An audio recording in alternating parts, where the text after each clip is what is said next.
All right, well, hopefully everybody did a good job using our normal CDF command and getting everything to work out perfectly. So with this section, what we want to do is actually work backwards.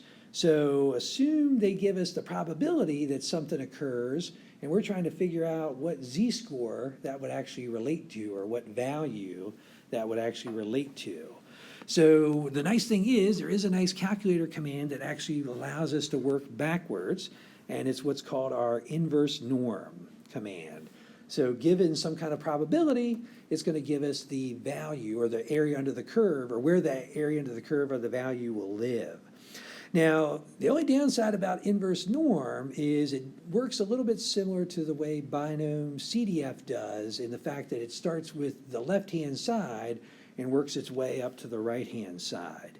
So if we notice in the picture that I have here, what I'm trying to do on the left-hand side is I'm trying to figure out what z-value occurs where the inverse norm is equal to 84% on a standard normal curve. And so what it does is it adds up all these areas to the left until we get up to where that 84th is, and the value it's going to give me is going to be that value right there.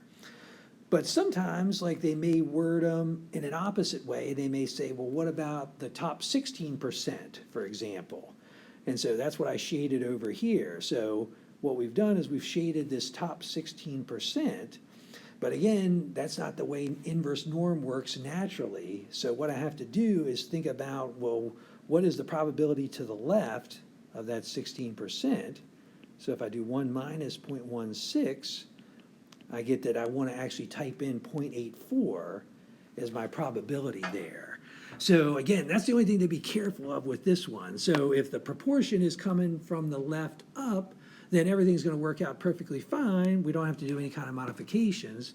But if our proportion's on the right-hand side, then we need to do a 1 minus that proportion before we type it into the calculator for our inverse norm. All right, and so let's go through a couple of these so I can show you where the inverse norm command is and make sure we get everything typed in properly. So for example 3, we've got our IQ scores, sorry.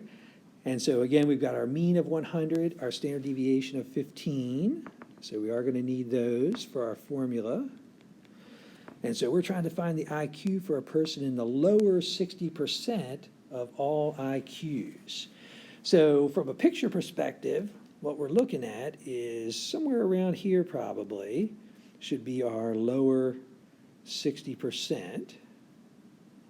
And what we're trying to do is we're trying to figure out what that value is that's associated with that lower 60%. So this part that I have shaded is 60%.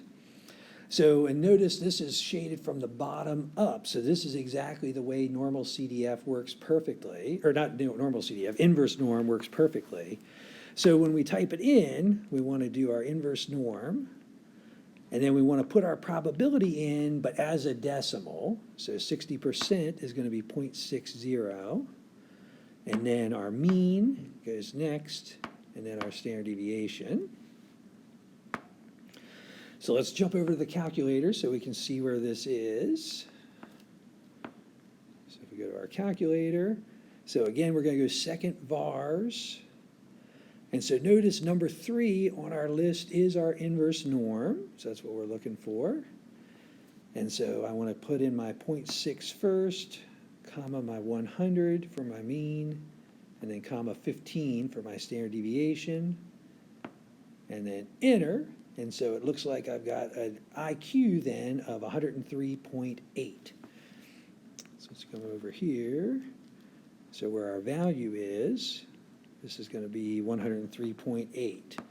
So basically the cutoff between the lower 60% of IQs and the upper 40% of IQs is going to be an IQ of 103.8. That's what that means in words, this picture. All right, so let's take a look at B. So for B, So B, we're flipping this around, and so now we're interested in this top 10%. So we've got our value over here, and so we've got our 10% here, and so we want to figure out what value is associated with that 10%. Well, again, unfortunately, inverse norm doesn't do a good job of calculating the upper part. So what we need to do is figure out, well, what's actually the probability to the right of that 10%. So if we just do 1 minus 0.10, we can see that from an inverse norm perspective, we're trying to calculate that lower 90%. And so we're still using the same mean and the same standard deviation. So if we type in our inverse norm, 0.9, comma 100, comma 15,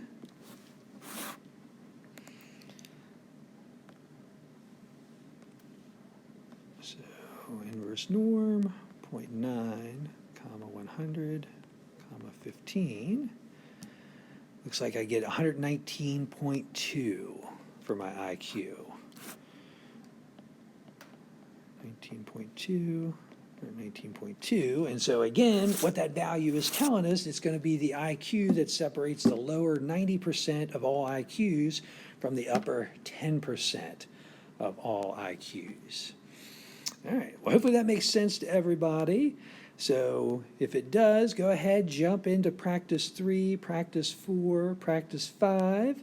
And if anybody has any questions or anything about these, just let me know. And good luck, everybody, with our normal distributions.